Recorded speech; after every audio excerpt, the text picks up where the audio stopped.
పాపం రాజశేఖర రెడ్డి గారు చాలా కష్టపడి డబ్బులు సంపాదించారు, అన్ని వేల కోట్లు సంపాదించి పాపం ఇద్దరు బిడ్డలకి సమానంగా ఇస్తే ఆ సంపాదన ఇవ్వలేదు చెల్లికి. చాలా బాధ కలిగించే అంశం ఇది. పాపం సాక్షి పేపర్లో వాళ్ళకి రావాల్సిన వాటా ఉంది, ఇవ్వలేదు. భారతీయ సిమెంట్స్లో ఇవ్వాలి వాటాలు, ఇవ్వలేదు. పాపం ఆవిడ ఈ రోజున పడుతున్నాయి. ఎంత నిజం బాధ వేసింది. పాపం మరి ఇవ్వాలి కదా, సొంత చెల్లికి ఇవ్వాలి, ఇవ్వడం. సొంత చెల్లికి ఆస్తి ఇవ్వనోడు మనకి ఎలా వాటాలు పంచుతాడబ్బా?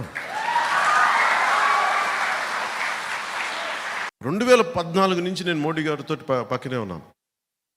దక్షిణ భారతం నుంచి ఒక్కళ్ళు రాలేదు బయటికి. చాలాసార్లు ఢిల్లీలో కూడా అనేక సందర్భాలు చెప్పాను. నాకు బీజేపీలో ఒకళ్ళే తెలుసు, నాకు మోదీ గారు తెలుసు, ఇంకెవరు తెలియదు. మొదట్లో నాకు మొట్టమొదటిగా తెలిసిన నాయకులు బీజేపీలో మోదీ గారు తప్ప నాకు మిగతా వాళ్ళు ఎవరు తెలియదు. నాకు అప్పుడు చెప్పాను, నేను ఏ రోజు కూడా ప్రధానమంత్రి గారు కాకముందు వచ్చినవాడిని. ఆయన భవిష్యత్తు ధృవతార ఆయన భారతదేశానికి, అది గుర్తించి వచ్చినవాడిని. నేను ఆయన్ని వెంట నడుస్తాను. ఆ రోజు దక్షిణ భారతంలో మొట్టమొదటిగా వచ్చింది నేనే. నేను బయటికి వస్తే నన్ను ఎన్ని రకాలుగా వెటకారాలు తిట్లు తిట్టారు. నన్ను ఛాందసవాదం అన్నారు, మతవాదం అన్నారు. ఈ రోజున దేశం అంతా ఆయన నీరాజనాలు పలుకుతూ ఉంటే ఇప్పుడు అందరూ కామ్గా కూర్చున్నారు. అంటే నేను ఎప్పుడు రిస్కులు తీసుకున్నాను, అది నేను చెప్పేది. అలాగే 2019 ఎన్నికలకి నేను ఏ రోజున కూడా జీరో బడ్జెట్ పాలిటిక్స్ అని నేను చెప్పి అలసిపోయాను. నేను ఎప్పుడు చెప్పలేదు బాబు, జీరో బడ్జెట్, డబ్బులు లేకుండా రాజకీయం చేయాలి నేను ఏ రోజున చెప్పలేదు. ఎలక్షన్ కమిషన్ కూడా ఈ రోజున 45 లక్షలు పెంచింది ఖర్చు.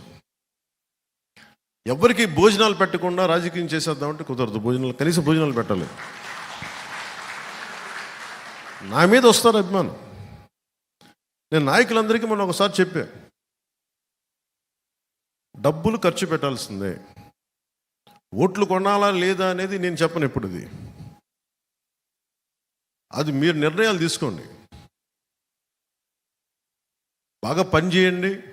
అసలు ఓట్లు కొనలేని పరిస్థితికి ఉంటే సంతోషం. అది మనందరం ఏంటి ఒక అందమైన అబద్ధంలో బతుకుతున్నాం. దేశం అంతా అందరూ వేల కోట్లు ఖర్చు పెడతారు, కానీ ఎవరు మాట్లాడరు దాని గురించి. అందరూ సైలెన్స్గా చెప్పాలా కూర్చుంటారు.